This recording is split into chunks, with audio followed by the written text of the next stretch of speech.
Kuşadası. Ada is island. So it's like the bird's island. The name is coming from here.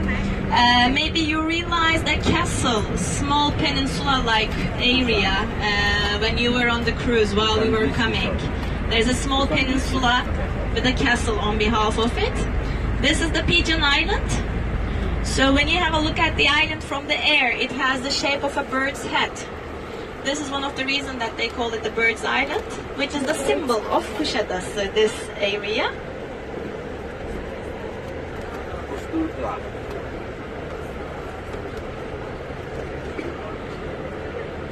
BC, so it was built in the Greeks' time and during the Roman time converted into a Roman style theater, so it's a Greco-Roman structure. And this is one of the largest example in Anatolia, Turkey, so far discovered today, which got the capacity of how many people? 12,000.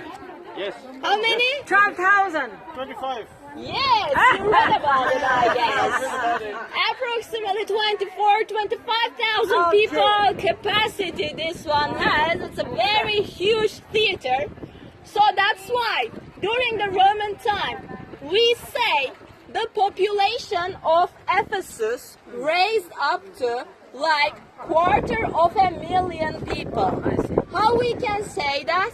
We got a relation with the big grand theaters and the city's populations. Of course, approximately more or less 10 times the capacity of their big grand theater gives you the approximately population of the ancient city. So that's why we say 250,000 people. And lots of famous singers have been to the theater of Ephesus, such as Elton John, Celine Dion. They gave concerts over here. Lots of famous singers, also even Turkish. Today it is still an active theater. We're all the time having concerts over here that it has very good acoustics inside. The most important thing is the good acoustics. But back in the Roman time, generally what they had in the big grand theater was the gladiator fights and the wild animal fights. So this was an example of these fights as well that you can imagine back in those days. So, dear my guests, come over here. The commercial agora was the heart of Ephesus as being the trade center of the Asia Minor back in those days. They were making the connection about trade in between East and West with their port over here. So, lots of traders from different places of the world were visiting this area and selling their goods in this commercial agora. As you can still see, the shops still exist. Behind the columns, you can see the ruins of the shops. Can you realize? With the ruins, they're all the shops.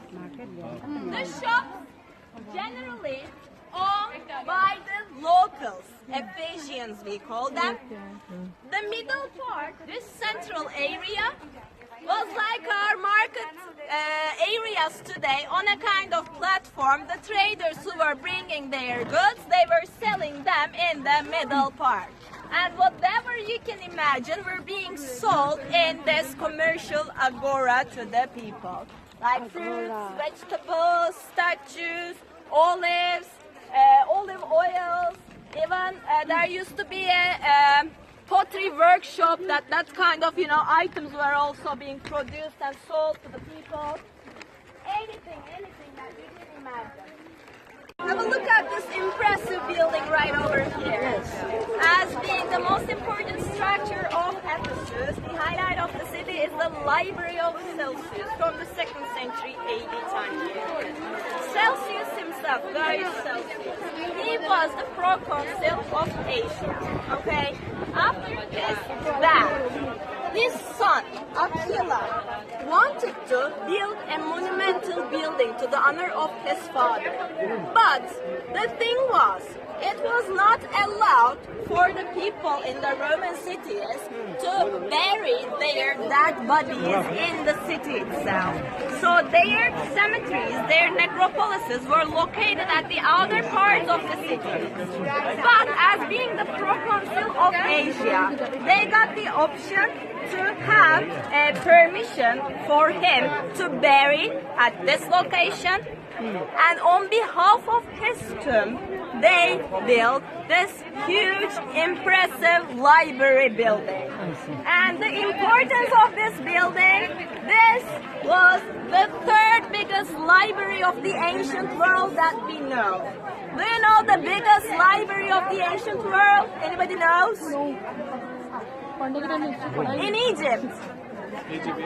The Library of Alexandria was the biggest, largest library of the ancient world, which got the capacity of 400,000 scrolls, like papyrus. You know papyrus, what it is? The scrolls where they were keeping. Then the second library comes as the Library of Pergamon, which is another ancient city in today's Turkey, which is like 2 hours driving distance from here to Pergamon. It was the second one, and this was the third one with a capacity of 12,000 scrolls kept. I see. Okay? Now, on the facade, there are 4 statues, which are the replicas. The originals are in the Vienna Museum today being displayed, unfortunately. Advertising of the Vienna Museum right now. Anyway, it looks like a 2-story building, but once you go inside, it was just a big reading hall inside, okay? So they got the shelves on the walls with the niches, with the steps that they were following. They were reaching whatever they would like to, read. Now what we're going to do is, I'm going to take you down there, and we will be walking from the commercial agora for you to see what an agora looks like, okay? So, you will be... Hey, at home, the third largest library in the ancient world. The temple of Hadrian, dedicated to Emperor Hadrian. After Trajan, Emperor Trajan, he adopted Hadrian before his death. And this temple dedicated to Emperor Hadrian from the beginning of the 2nd century AD. And Hadrian had been to Ephesus twice as well. As you know, Hadrian had been traveling a lot during his, time of the empire, and visited Ephesus twice. So there are going to be lots of decorative friezes that you will realize on this structure.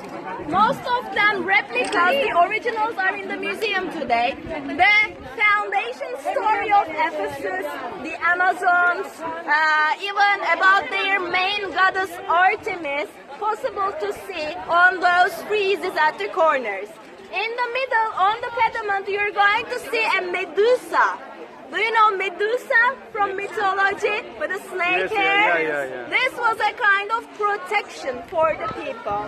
Because of she transforms people into a stone. When you have a look into her eyes, they use the depictions of Medusa as a protection, like our evil eyes in Turkey. You're going to see lots of blue eyes around while we're walking in the town center. This is as a kind of superstitious belief that we believe that brings us good luck and protects us from the bad things happening. Same idea. You can have the time. The impressive decorative mosaic street just behind me laying down, as you can see over here. Please just have a look at here the street and enjoy the impressive colors and the patterns of the street. Please everybody have a look at the beautiful mosaics. The reason that we started seeing those mosaics rather than regular marbles, we are coming closer to the houses of the wealthy people, to the houses of the rich people. Have a look at the left side, see the structures on the slopes of the hillside. Those are the houses of the rich, wealthy people. They are called as the terrace houses. The Roman Empire, and the Roman Empire reached its highest level about enlarging their borders during the Empire of Trajan. So we see a fountain dedicated to him even over here at Ephesus. We have visited Ephesus once actually back in those days from the 1st century AD. Imagine like a two-story building with a U shape in the middle, under the pediment. There was a big statue of Emperor Trajan, and you can see the parts of the statue in the middle. There's a big globe. Can you see the globe? Yes. So Emperor Trajan was standing on a globe which was symbolizing the world, the domination of the Romans over the world. Even back in those days, they knew that the world was round. Okay? So let's keep moving. Before Christ, more than 2,000 years old. This city is from 3rd century. What is this? Before Christ. Bus number 118, please come closer, just backwards. You will see a narrow gate entrance with some depictions on both sides. This gate is called as the Gate of Hercules. You know in mythology, where Hercules, the son of Zeus, the strongest man, over there you see Zeus, you see Hercules depicted on both sides. He's holding the lion's skin on his chest. Why? Because 12 labors given to Hercules to be completed. One of these labors was killing the Nemean lion. But this lion had a bulletproof skin that nobody could achieve to kill it. But Hercules killed it by strangling it, and then after he took the skin and used it as a shield, as an armor. So in most of his depictions he always holds the lion's skin on his chest. Gate of Hercules is the starting point of the Street of Curates. This street is called as the Street of Curates, as a very popular street back in those days. Imagine that street. Both sides, there are the columns located all the way down. Behind the columns, there were the shops, okay? Imagine the Roman people, shouting each other, trading, doing their business. The Roman people wearing their white togas, sandals, shopping around here. Imagine the chariots pulled by the animals all around, as a very busy and important street in Ephesus. And it reaches to the famous library of Celsus, which is gonna be the highlight of the day for you. Now slowly we're gonna be walking. Please, what is our name?